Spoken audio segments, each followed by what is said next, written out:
Here on the ground, change happens fast. Problems feel frequent and urgent. It's loud and anxiety runs high. From a satellite view, the Earth looks the same as it did thousands of years ago. We've been here before. Let's learn from our past and shoot for a better future.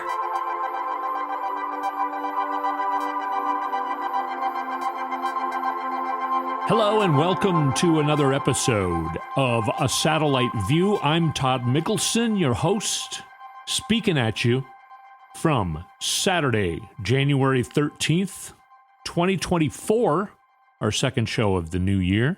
And it's about -3 degrees here in Minnesota right now, although it's actually warmer than it is in Iowa, where people will be gathering for the caucuses on Monday. And it's going to be very cold. They're talking about temperatures down to 20 below zero. Here right now, the wind chill is like 26 below zero. But that's how it gets this time of year. We've been let off very easy so far this winter here in Minnesota. We're used to this kind of thing. Now, what I want to do, this is going to be a fun show. Some of the shows, people who listen to it have gotten back to me. People like my mom, for instance, and she would kind of comment on, yeah, that show was pretty serious, in the past. But this one is going to be much more fun. What we're going to talk about is how things are changing right now. You know how things don't change on New Year's Day? I think that's what the U2 song is about. Nothing changes on New Year's Day. But this year feels different. It feels like things really changed on New Year's Day. So for our historical going backwards on a satellite view, which we like to do, we're going to go all the way back to 3 days ago, Wednesday. All the goings on Wednesday. So many sound clips I'm going to play for you that all happened on Wednesday, and a couple that happened on other days. But man, Wednesday was quite a day, quite a day. It's the day that Hunter Biden showed up at the Oversight Committee hearing. That I thought James Comer was not going to have any more of those committee hearings because the first one went so disastrously for that's a word, right? For the Republicans. And this one probably went even worse. And Democrats were there to take advantage of that situation. But in this first segment, I want to talk about how things are going to unfold. And you can already see it beginning. Trump spent pretty much this whole week in court. That's where he's going to be for a huge part of the year. January, the E. Jean Carroll trial this week. He's already guilty of rape. Now, there is a statute in New York because of a slight discrepancy. They can only call it sexual assault, but the judge actually said, the jury found him guilty of rape. So Donald Trump raped E. Jean Carroll in the 90s. He's found guilty of all of that already. In a trial that happened a couple months ago, he was ordered to pay her $5 million in damages, and now people are saying it might be more like $25 million. So, this week, the E. Jean Carroll case. The ruling on the civil fraud case in New York will be given out by January 31st, and we're going to find out how much that's going to cost Trump. New Hampshire primary, January 23rd.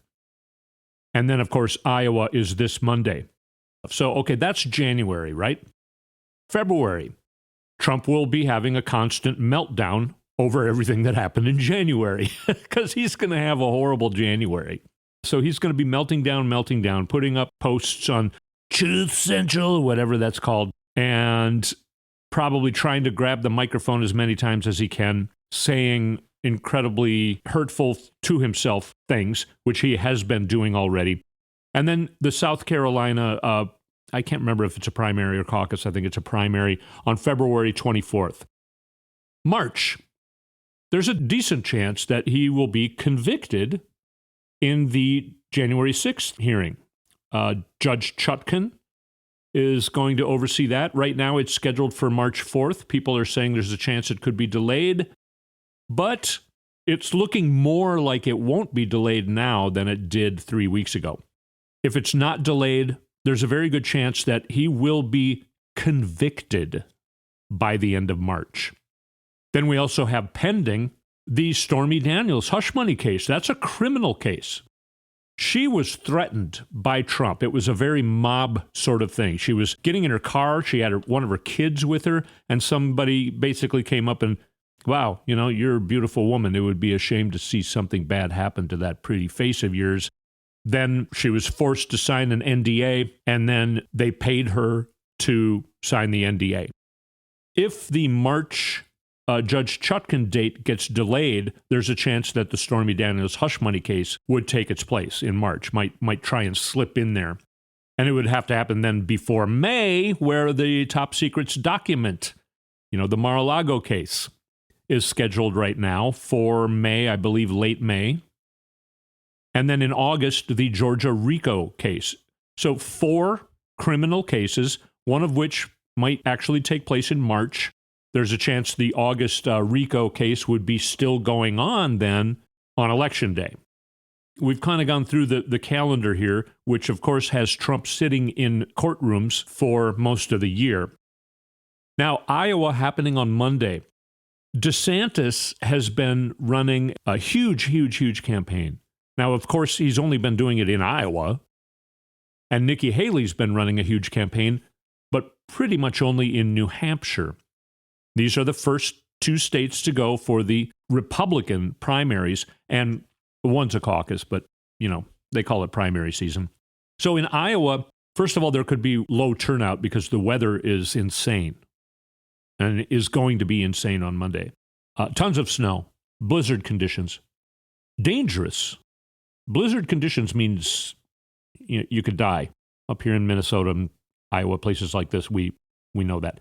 So low turnout could mean cause for a surprise, basically, because everyone's saying, oh, Trump's going to win Iowa. But we could be surprised if it's low turnout and the weather is not cooperating with the Republican Party this year either. And so DeSantis is really counting on winning big in Iowa.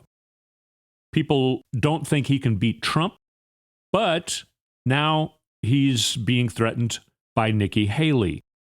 If Nikki Haley were to beat DeSantis in Iowa, there's a really huge chance DeSantis would drop out. And then the election pretty much becomes just between Trump and Nikki Haley. That's going to make it a lot harder for him to skip debates. Different entities are going to want to schedule debates, and he's going to say, I don't want to debate. But now it's just him and Nikki Haley. So then it's going to really start to hurt him to not show up for debates. And it just makes everything in general much more difficult for him running against only one other person as opposed to running against, a whole clown car full of idiots. Nikki Haley has the credentials to be in that clown car of idiots. She is not doing a very good job of campaigning. And we're going to talk about that a little bit in the second segment because something happened that is just glorious, actually. It's just making the candidates trip all over themselves on a certain issue. And you can maybe start to guess in your head what that issue might be. And I bet a lot of you will be correct. DeSantis people are saying that it's reminding them of the Obama campaign in 2008, which was absolutely blew everyone's mind. It blew everyone's mind back then. And DeSantis seems to be running a similar campaign where he's absolutely covering every square inch of ground, talking to, I think a couple million people in the state. I think there are 99 counties. I think he's been to all of them. He's been really, really working Iowa hard, and they have a huge ground game. And he's got really good endorsements, including the governor. He's been running such a strong campaign that if he doesn't beat Trump, it's pretty pathetic because Trump hasn't been. I mean, Trump's got a better campaign now than he did in 2016, but Trump himself hasn't been working Iowa very hard. He's just been kind of doing very low energy little gatherings. You can't even really call them rallies because they're not even in school gymnasiums anymore. They're just in small rooms. And the excitement is not there. So DeSantis still, it's pretty pathetic that he can't beat Trump with this huge campaign that he's ran in the state. But now people are thinking that there's a chance Nikki Haley might beat DeSantis in Iowa. even though she put all of her eggs in the New Hampshire basket. So DeSantis, if he doesn't just perform stellarly in Iowa, people are speculating that he will probably drop out. And then, of course, we have New Hampshire in January 23rd, the end of January, which still is only 2 weeks away. Nikki Haley is really creeping up on Trump. And I think the speculation there from most experts is that Nikki Haley really has a chance of beating Trump in New Hampshire. The last polling I saw was DeSantis at 6%. Vivek Ramaswamy, I love to say his name. Bloppy. He's polling at like 1%, or maybe 2%. And another guy's still in the race too, who's a respectable guy, but he's never polled above like 2%. Those guys haven't dropped out yet, but they're also insignificant. So they're not even being talked about. They don't qualify for debates anymore and all this stuff. So Chris Christie actually was polling at 13%. DeSantis was way back at 6%. We're talking about New Hampshire. And Nikki Haley was at 29% and Trump at 33%. And then Chris Christie dropped out. And the speculation there is that at least half of Chris Christie, if not 2/3 to 3/4 of Chris Christie supporters, would go to Nikki Haley. Chris Christie's not endorsing anybody because he thinks everybody's an idiot because he's the only one who knows what's going on. He's on a hot mic talking about Nikki Haley saying, oh, she's going to get smoked. She's not up for this. And it's easy to see that on television as well. So by the end of January, we might have Nikki Haley and Donald Trump in the race pretty much alone, and then everything kind of changes. And then the next primary is in South Carolina, and that is Nikki Haley's home state. So people are speculating that she has a chance to do really well there. And if it's between just her and Trump, that state really supports Trump a lot. But we start to get into, I don't know what's going to happen, territory. So leading up to that, Trump is going to go more and more crazy. Trump's going to be really pissed off about the E. Jean Carroll results. He's going to be really pissed off about the civil fraud case in New York and the money he's going to owe because it might completely make him bankrupt and it might pull his license to run any business in New York State, which of course is the only business that he has right now. Then, so through February, we're going to be talking about, does Donald Trump need to sell Mar-a-Lago? Does he need to liquidate his assets in order to try and pay the taxpayers of New York basically back all of the money that he's engorged himself with illegally? The disgorgement, my favorite word, from 2023 and also 2024 so far at least. He needs to disgorge himself of all of the engorgement that he did illegally and fraudulently. That could mean, people are saying it's going to be at least hundreds of millions of dollars. The baseline right now is $370 million. People are being careful of what they're saying about it. So some people are saying, well, I don't think it's going to diminish much from $370 million. But the Judge Engoron asked, the final question he asked was, how does this compare to the Madoff case, the hugest fraud case ever? That was billions. And the Attorney General's lawyers pointed out that engorgement looks like the period of this case, which was 2011 to 2021, was probably $2.2 billion. So really, he'd be let off pretty easy if he had to pay $2.2 billion because that only covers the last 10 years. And he's been in business for 50. So some people are predicting it will be, about 6 weeks ago, they were saying, I'm thinking it's going to be more like 600 million. And now they're talking about more than that. One woman who knows a lot about how these things work said she thinks it could exceed 1 billion with a B. Trump's going to be melting down over that all the way through February, leading into South Carolina. There was a New York Times focus group that said, if he is convicted, I'm not going to vote for him anymore. They had a focus group of Trump supporters. And more than half of the people in the focus group said, no, if he's convicted of crimes, I will not be voting for him anymore. And there are a lot of Trump supporters turning against him right now even. So he's poised to do even worse than he did in 2020. My point is here that 2024 is going to be so completely different. South Carolina, what happens if Nikki Haley even loses by only 5 points there? She's going to have a lot of momentum going on. Trump's going to be losing his mind. They're going to be having to hop him up with so much Adderall every time he goes on stage that it might just make his heart explode at any given time. So we have gone through the schedule and some of the important points of the schedule of 2024. And I have so much more to tell you, but we're supposed to already have been taking our first break. The things I'm going to go through, all of the mistakes he makes, and all of these other things, the fact that Biden is firing up his campaign and looking good so far. Trump is just saying all these things that further incriminate himself. He's saying things that shows cognitive decline, like, we beat Obama. We're going to have the Second World War will come if Biden wins again. And many more things I'm going to tell you about. And those things might not matter to these GOP primary and caucus people in Iowa and New Hampshire and elsewhere. But what about the suburbs of places like Charlotte, Atlanta, Philadelphia, places like Maricopa County in Arizona, Milwaukee, Wisconsin, Detroit, Michigan? These are the places that are important in an election. And again, we come down to the word abortion rights. I really think Biden could win Ohio.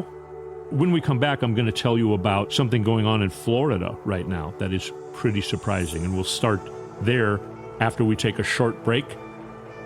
I'm Todd Mikkelson on A Satellite View. We'll be right back.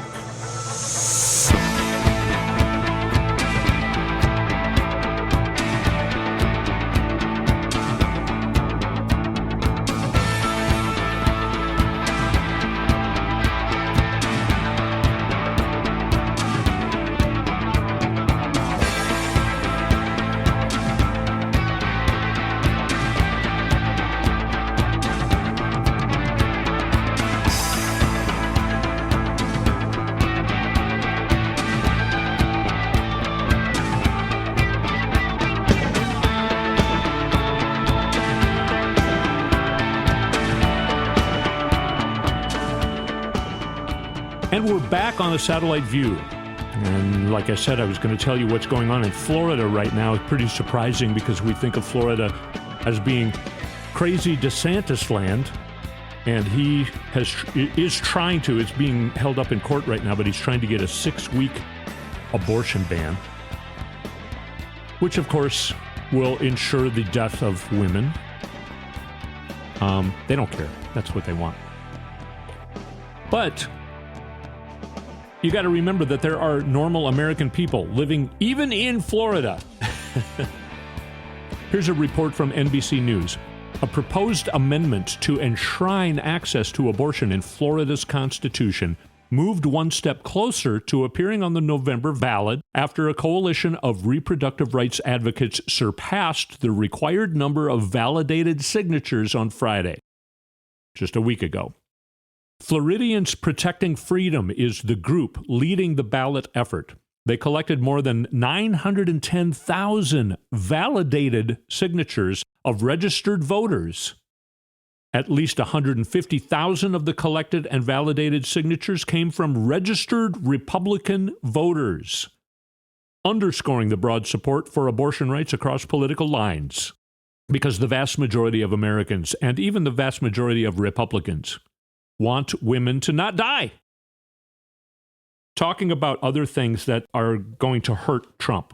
Him speaking outside of the courthouses. He, in New York, was complaining about Letitia James. Because of people like Letitia James, companies like ExxonMobil are moving out of New York. ExxonMobil moved to Texas out of New York in 1989. And I don't know how old Letitia James is, but I'm thinking in 1989 she was maybe 10 or 15 years old. He also says things like, he's the one who got rid of Roe v. Wade. Nobody could do it. No, for 54 years, nobody could do anything, and then I did it. Now, first of all, 54 years? Do you remember when he kept calling the 1918 flu pandemic the 1917 pandemic?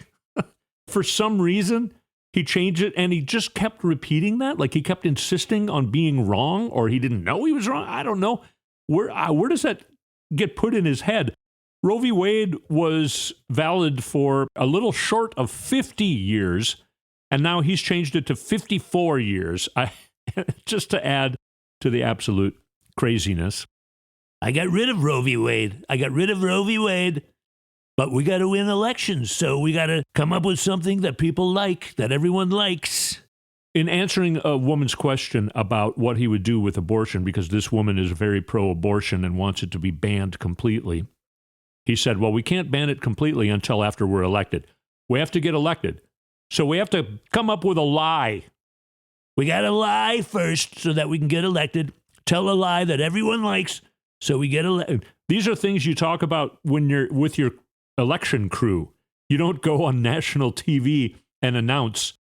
You know, many people say we got to lie so that we get elected, and then we can do what we really want once we get in there. Like, I'm not going to tell people that I want to kill them until after I'm already president.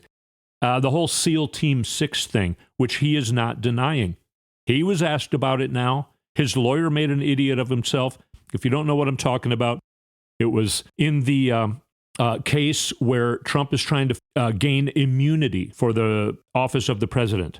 One of the judges asked his lawyer, so theoretically, if the president is not impeached and convicted in the Senate, he could tell SEAL Team 6 to assassinate one of his political rivals, and he would not be having to be held accountable for that crime. And the lawyer said, right. Not in so many words, but that's what they said. So now everyone's talking about that. This judge, I believe her name is Judge Pan, she asked that question, and now that's going to be sticking to the Trump campaign for 2024. And everyone's calling it ridiculous. Nikki Haley said it's ridiculous. Everybody's saying that's crazy, except Donald Trump. When he was asked about it, he said, presidents need to have complete immunity or they can't do anything. I just want to point out, I guess to Donald Trump, because you're already probably thinking this if you're listening right now to me, that means that Joe Biden could use SEAL Team 6 right now today to assassinate his political rival, and he would not have to be held accountable. But Trump thinks all presidents need to have this complete immunity, but the first thing he's going to do when he becomes president is prosecute Joe Biden. Okay, well, so Joe Biden, doesn't he have the same immunity? Or I'm going to be a dictator. They don't like it when I say it. He also said this week, I hope we crash soon. He's talking about the economy. Because I don't want to be a Hoover. I don't want to be president like President Hoover. And Biden claps back on that. Well, I guess Trump is admitting that my economy is doing really well. And I got news for him. He already is Hoover. He just says he doesn't want to be Hoover. He already is Hoover. He's the first president since Hoover to lose more jobs than he created since Hoover. So he already is. This is going to be going on. Trump's going to keep saying all this stuff. We need to make sure we don't have the Second World War. We beat Obama. I got rid of Roe v. Wade. Nobody else could. For 54 years, nobody else could. I did it. I was the one who did it. Yeah, keep saying that. Keep saying that. And now, you know how they're saying that Joe Biden gained money for favors to China. That's what they're trying to impeach him on. They have absolutely nothing, but that's what they're saying because it's projection. Because, of course, just in the last week, it came out that about $8 million was paid to Donald Trump by some entity in China for staying in his hotels. He said, I have the best hotels. I didn't do nothing and get paid. I did things. I provided service. I have beautiful hotels. That's illegal. That breaks the emoluments clause. It's illegal for the president to get paid because he owns a hotel. Now, listen to the genius James Comer. Every time he opens his mouth, he makes it worse for Republicans. Listen to this. But look, the American people have one question. All this complicated investigation, all these transactions, there's one basic question. What did they do to receive the $24 million from our adversaries around the world? Did they stay at a hotel owned by the Bidens? Did they golf at a golf course owned by the Bidens? Did they produce a good or service that was being provided by the Bidens? What exactly did they do? So you heard him pause there before he said golf course. And if you could see his face, you can tell that right at that moment he's thinking, oh my God, what am I saying? I should probably stop talking. The Bidens don't own any hotels. The Bidens don't own any golf courses. That would be Trump. That's Trump who owns those. What am I saying? I'm just pointing out how guilty Trump is and how innocent Biden is. That's not what I'm supposed to be doing. So, yeah, he's a real genius. And while we're playing clips, another thing that we're witnessing here with Donald Trump is that he's just simply running out of gas. Every once in a while, he'll be all hopped up. But if he's not completely all hopped up, where you're worried that his heart is going to explode and come popping through his shirt, then he's really low energy. Not only am I trying to point out the low energy of this clip, but also listen to the content. Okay. The Civil War was so fascinating, so horrible. It was so horrible, but so fascinating. It was, I don't know, it was just different. I just find it, I'm so attracted to seeing it. So many mistakes were made. See, there was something I think could have been negotiated, to be honest with you. I think you could have negotiated that. All the people died. So many people died. You know, that was the disaster. If you got hit by a bullet in the leg, you were essentially going to die or lose the leg. That's why you had so many people, no legs, no arms. If you got hit in the arm or the leg, it meant you were up because the infection, gangrene. And you can tell that he's just realizing this now. He didn't know this. He read something or somebody told him this just like last week. It was just such a, sort of a horrible time. But I was thinking to myself, because I was reading something, and I said, this is something that could have been negotiated. It was just for all those people to die, and they died viciously. That was a vicious, vicious war. He just found out. And in many ways, look, they're all nothing nice about it. But boy, that was a tough one for our country. Sniff, a little bit of Adderall, not very much Adderall in this clip, but still the... Abraham Lincoln, of course, if you negotiated it, you probably wouldn't even know who Abraham Lincoln was. He would have been president, but he would have been president, and he wouldn't have been the Abraham Lincoln. Would have been different, but that would have been okay. It would have been a thing that, and I know it very well. I know the whole process that they went through, and they just couldn't get along. And that would have been something that could have been negotiated, and they wouldn't have had that problem. But it was a hell of a time. The whole, I know how it went. They couldn't get along. He thinks he could have negotiated an end to the Civil War, which would mean what? Yeah, you can keep your slaves. You can keep your slaves. We don't care. Just don't do a war, okay? I don't care if you keep your slaves, Is that what he means? The beauty party of the whole talking about the Civil War right now started with Nikki Haley last week. I talked about it on the last episode. Everybody's talked about it for a couple weeks now, where she was asked what was the cause of the Civil War, and she left out the word slavery. And she's been trying to fix that problem ever since. But that's the only thing that made Donald Trump look into slavery. I think his campaign people went to him and said, oh, man, Nikki Haley just made a fatal mistake. So then the Trump campaign, I think also the DeSantis campaign, said, oh, no, Nikki Haley really screwed up here. You got to say slavery is the cause of the Civil War. So then Trump is like, What? What are you talking about? What are we talking about? Well, you remember like Abraham Lincoln, right? Oh, yeah, everyone bugs me about him. Well, have you ever heard of the American Civil War? Well, where was it? Yeah, I mean, is that how that conversation went? So then he got briefed on it, and then he said this whole thing I just played for you? Oh, my God. So Trump is back in our face, and he's either hopped up and crazy, or he's this low energy weirdo like I just played you, just meandering around. And this was a quote unquote rally. Did you hear any audience members there? Nobody, everyone's just wondering what the hell's going on in front of their eyes right now, you know? And also, Biden is just getting started. Nancy Pelosi just the other day said, you know, in 2020, we were so successful and Biden won. And people said to me, it's really great that healthcare became the issue because I think that was a big winning issue for the Democrats. And she said, we didn't get lucky. We made it the issue. We talked about it. We went door knocking. We canvassed. It's election stuff. We did that. We created that as an issue in the election season. And she said, that's what we're going to be doing this year. We waited until people were ready to start paying attention to the election season. Everybody's living their normal lives. And then the holidays come. And then the holidays go. And now everybody's talking about Iowa and New Hampshire. And it's election season. So Biden's starting his campaign. He started with 2 really great speeches that I think he really kicked ass in.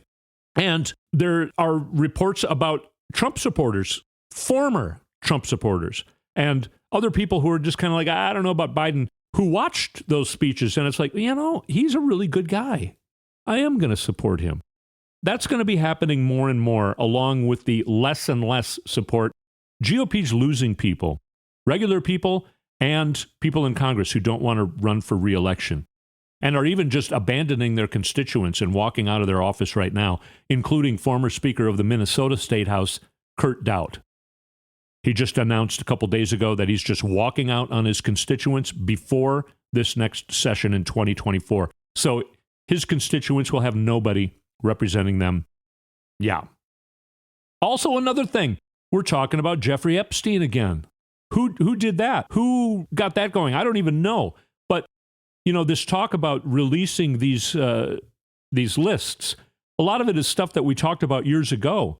But there's some more even nasty stuff coming out about Trump being a pedophile rapist, repeating stories about him walking in on the dressing room of teenage girls in beauty pageants and things like that. And he says, there's some beautiful women in there and you get to see them, you know, not very clothed. Those aren't beautiful women. Those are little girls. They're teenagers. Also, he was ordered to pay $378,000 to the New York Times because he did a frivolous lawsuit against them. So they had to spend money on lawyers and things. And now a judge has ruled that Trump has to reimburse them. $378,000. He's losing a lot of money already. A lot of money already. Now, we're already over time, but we're going to have fun. We're going to go back in time to Wednesday. Just this last Wednesday. I'm going to play you some clips here. Here's Eric Swalwell on Wednesday. Now, you know what? I'm going to skip forward. There are even more moments than this that happened on Wednesday. I'll play you just a few here. Jasmine Crockett, one of my favorite legislators. She does this a lot in committee hearings. But Wednesday, this is the day that Hunter Biden came into the committee hearing. So then everybody was like, oh my God, Hunter Biden's in this committee hearing. I didn't even know what was going on. Let's watch. So everybody started watching it, and now there's tons of clips being replayed from it. And the Democrats just started to show how hypocritical and idiotic the Republicans are being. Here's Jasmine Crockett. She's talking about Nancy Mace called Biden the epitome of white privilege. Here's Jasmine Crockett saying some things about that. I can't get over the gentle lady from South Carolina talking about white privilege. It was a spit in the face, at least of mine as a black woman, for you to talk about what white privilege looks like, especially from that side of the aisle. And let me quote your now ousted speaker and what he had to say about the Republican Party and y'all's lack of diversity. When you look at the Democrats, they actually look like America. When I look at my party, we look like the most restrictive country club in America. So let me tell you something. Y'all don't know what white privilege looks like, but I'm gonna show you a little bit of something. You see, you want to talk about a two-tier justice system, and this is the only time that y'all have ever referenced it, when this country has a history when it comes to black and brown folk of having two separate sets of rules.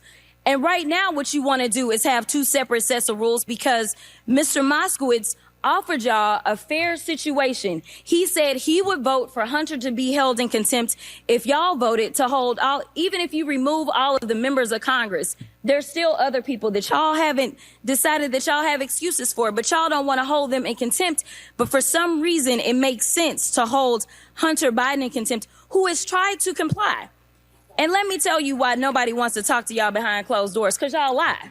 That's just the bottom line. You have done it thus far in this investigation. You have done it this far as it relates to this committee. And every single hearing, y'all spin. I don't know how y'all are still standing right now, because you should be quite dizzy from all the spinning that you're constantly doing when it comes to spinning the truth. Yeah, so she's I love her to death. Love her to death. What she was talking about with Jared Moskowitz. Jared Moskowitz is another legislator, Democratic legislator, who pointed out the hypocrisy here in this clip. Listen, I'll make this bipartisan. I'll vote for the Hunter contempt today. You can get my vote. I should point out that they're voting to hold Hunter Biden in contempt for not honoring a subpoena. And here's what Moskowitz has to say. You can get my vote, but I want you to show the American people that you're serious. Here is the subpoena to Representative Scott Perry, who did not comply. I'd like to enter this into the record. Here is the subpoena to Mark Meadows. I'd like to enter this into the record, who did not comply. Here is the subpoena to Jim Jordan, who did not comply with a lawful subpoena. I'd like to enter that into the record. Here is the subpoena to Mo Brooks, who did not comply. I'd like to enter that into the record. Here is the subpoena to Mr. Biggs, who did not comply. I'd like to enter that into the record. And here's the subpoena to Mr. McCarthy, who did not comply. I'd like to enter that into the record. There's an amendment coming to add some of those names into the contempt order. You vote to add those names and show the American people that we apply the law equally, not just when it's Democrats, right? It's a crime when it's Democrats, but when it's Trump and the Republicans, it's just fine. No, show that you're serious and that everyone is not above the law.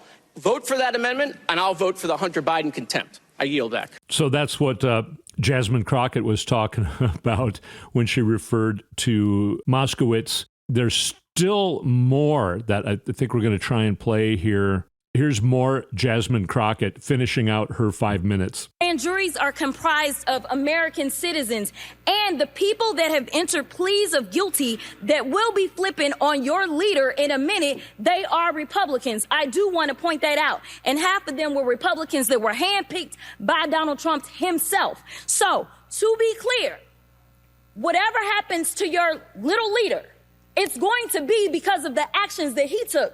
So you can talk all you want to about how January 6th was nonsense, but all of y'all were running at that time. Y'all were grabbing y'all's gas masks and y'all were running to your offices because you didn't know if they were coming to kill you. You should have cared that somebody was there to protect you, but instead you want to play games because you found out that it was your leader that decided that he wanted to propagate an insurrection on our country. So don't tell me that you care about the Constitution, because you don't. All you care about is Trump getting reelected, and I'll yield the last of my time to my leader. Thank you very much, Ms. Crockett, for your eloquent and powerful and irrefutable remarks. That was Jamie Raskin there at the end. Scott Perry's a Republican who tried to install a lackey as the Attorney General in the really hot days right before January 6th. All of the people in the DOJ said that they would resign if they installed that guy. Scott Perry is the guy who introduced that lackey, and that's part of why he was subpoenaed. And here is him trying to make a point, and then Daniel Goldman knocking him down. This is a game for these folks. Sure, they want to support their guy. They don't care about America. They don't care about what the president's doing to destroy America. They're just locking arms to support their guy. My friend from Pennsylvania also chastises us for just supporting our guy. This is Daniel Goldman now. And I wonder how he would define supporting our guy. Would he define supporting our guy as trying to instigate a coup at the Department of Justice to install a lackey and remove the Attorney General and the Deputy Attorney General so that he could keep his guy in office even though he lost? Is that just supporting our guy? Because that's what Mr. Perry did. So There were so many great moments in this hearing that I could go on, and maybe I'll play more later. They're already being played like it's a new radio station, that each one of these clips is a song. And I think that radio station is going to go into the golden oldies days, where these are going to be played and cherished by people like me, at least, for years to come.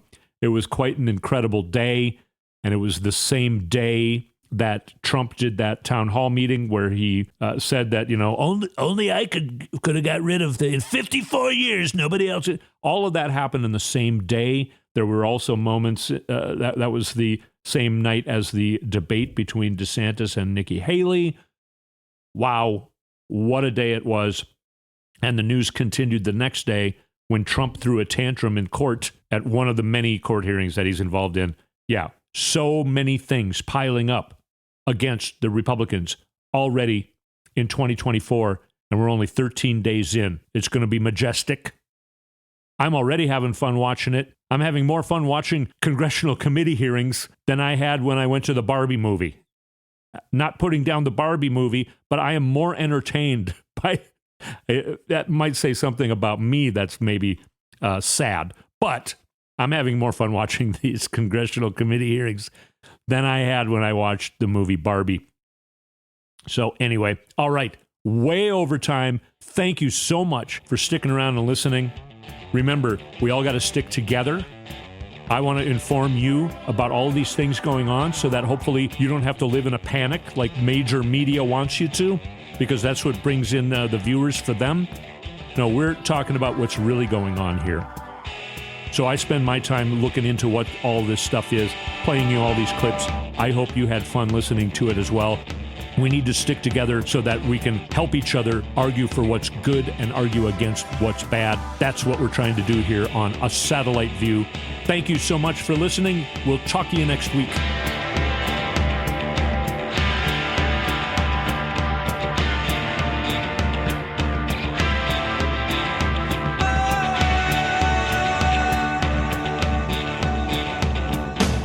You've been listening to A Satellite View with Todd Mikkelson.